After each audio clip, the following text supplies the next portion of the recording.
भारतीय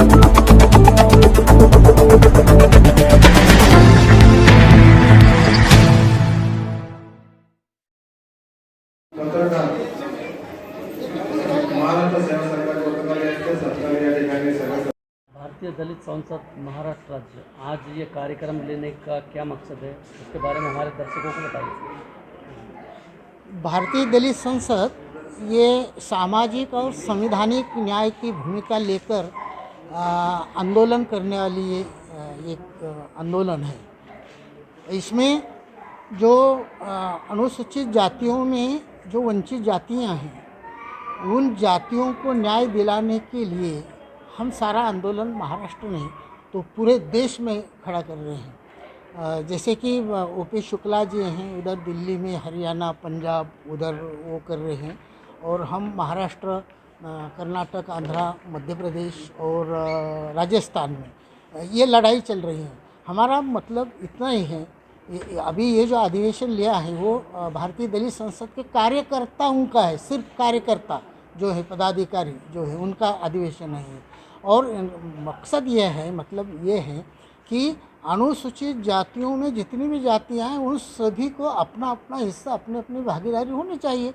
तो साफ विषय है, कोई इसमें कोई अड़चन होने के, निर्माण होने की कोई गुंजाइश भी नहीं कि अनुसूचित जातियों में जितनी भी जाति, सूची में जितनी जातियां हैं, उनको अपना अपना हिस्सा मिले। पर्याप्त प्रतिनिधित्व जो है, पर्याप्त प्रतिनिधित्व मिलना चाहिए। और कई जहाँ से, जब से भारत की स्वतंत्रता, आज़ादी मिली है और संविधान लागू हुआ, तब से ये बहुत सारी जातियाँ जो हैं वो आरक्षण से वंचित हैं, उन तक वो पहुँचा नहीं। और वो पहुँचाने के लिए, वो पहुँचाने का सारे प्रयास हम भारतीय दलित संसद के माध्यम से कर रहे हैं। और ये सामाजिक और संवैधानिक न्याय की लड़ाई है, हम लड़ रहे हैं, और वही हो जाए, यही हमारा मतलब है। इतना वक्त क्यों लग रहा है सर सरकार को? हाँ, सरकार, हाँ वक्त क्यों लग रहा है? बात ये है कि कोई भी सरकार हो तो सहज तो वो कोई बात नहीं देती, उसके लिए लड़ना पड़ता है, बोलना पड़ता है। बात ये है कि कोई भी विषय हो, विषय के लिए वो विषय को रखना पड़ता है और बात करनी पड़ती है।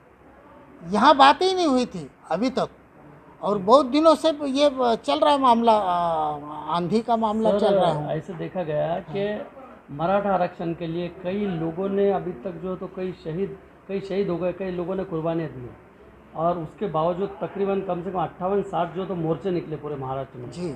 लेकिन ये केंद्र सरकार के और महाराष्ट्र सरकार के ये इनके कान पे जो तक नहीं रेंग रही, इसकी क्या वजह है सर?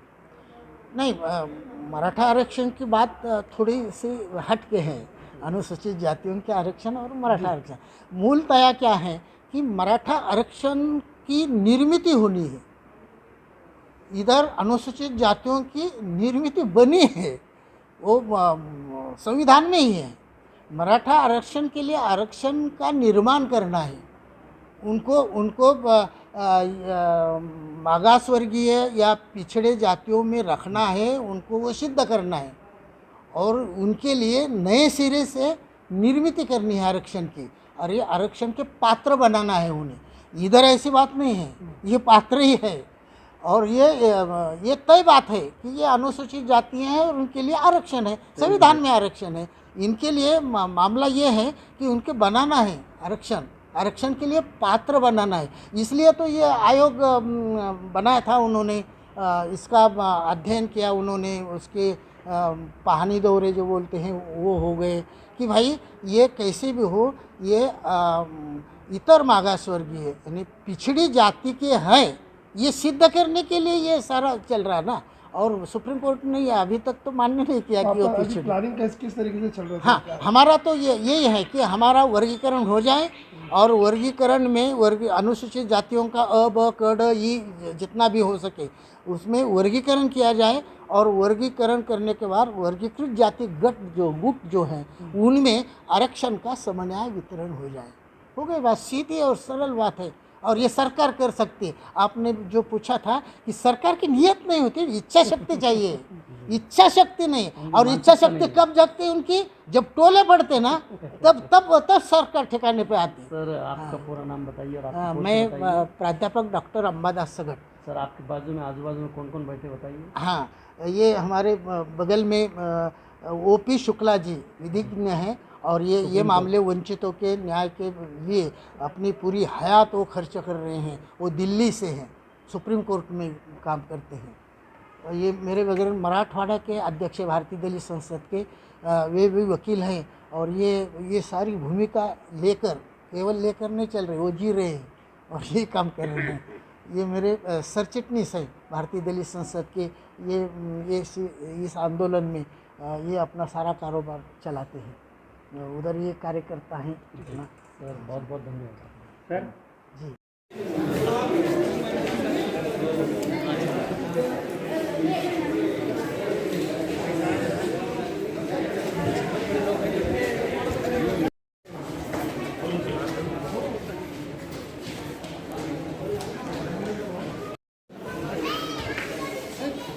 औरंगाबाद जिल्हाध्यक्ष असलेले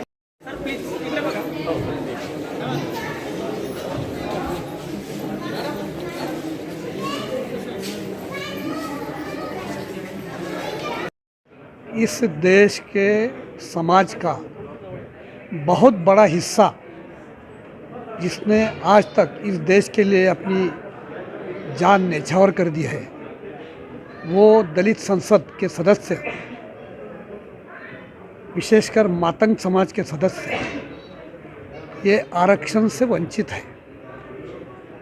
डॉक्टर बाबा साहेब अम्बेडकर जी ने ऐसी प्रोविज़न की है कि दलितों के लिए इतना आरक्षण हो। लेकिन वो दलित यानी कौन? दलित यानी उसमें बहुत सारी जातियाँ, मेहतर से लेकर तो बुरुड लेकर तो ये सब मातंग लेकर ये सब जातियाँ उसमें है। इन सब जातियों को उसमें न्याय नहीं मिलता, उनका हिस्सा नहीं मिलता, इसलिए ये परिषद है। यही विषय पर यहाँ पर बहुत बड़ी चर्चा हो गई और सबका ये मत हो गया है कि इसकी लड़ाई मैदान में और न्यायालय में दोनों तरफ लड़नी चाहिए। हमारी सबको शुभेच्छा है, हम इनके साथ हैं। इन पर जो अन्याय हुआ है वो दूर होना चाहिए। दुर्भाग्य से इस देश में आज आगड़े सारे पिछड़े पर सवार हुए हैं। आगड़े किसकी सुन ही नहीं रहे हैं, बस आगे आगे आगे बढ़ते जा रहे हैं। पीछे कौन है क्या नहीं। इतने 58 मोर्चे निकले मराठा समाज के, पीछे मुड़ के देखा भी नहीं उन्होंने। 600 लोग मर गए सीमा पर, वो किसानों की तरफ मुड़कर देखा भी नहीं उन्होंने। लेकिन आज क्या चर्चा चल रही है आप जानते हैं। तो ये पिछड़े लोगों के साथ में जो खड़े रहते हैं वो खरे समाज सेवक है, वो खरे देश सेवक है। नहीं तो माला पहन फुलवा है, कुछ फ़ायदा नहीं। मुझे देखो, मुझे नमस्कार करो, मुझे गिनो, इससे कोई राज शकट चलता नहीं। सब समाज को लिए साथ में आगे को है बढ़ते जाना, उससे राज चलता है और वही राज सही है।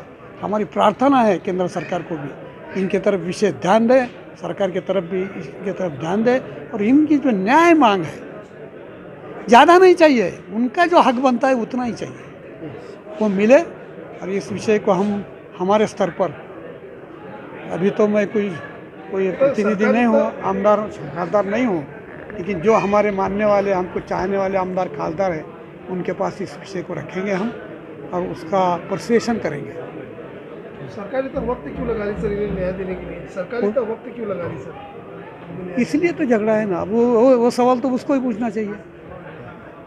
सर सरकार को तो ये पता है सर कि मराठा समाज में इतनी बहुत सारी कुर्बानियाँ दी गई, इतनी कुर्बानियाँ दी गई,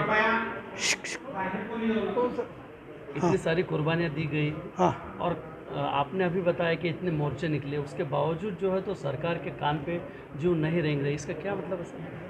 ये डीएनए कुछ अलग है, ये मनुवंश का डीएनए है, मनुस्मृति मनुवंश का डीएनए है। ये पिछड़ों के तरफ, गरीबों के तरफ, दीन दलितों के तरफ ये कभी ध्यान नहीं देंगे। इनको लड़ाओ और राज करो, डिवाइड एंड रूल, इसके सूत्रधार है वो, और उसी बल पर आज राज कर रहे हैं। धन्यवाद सर।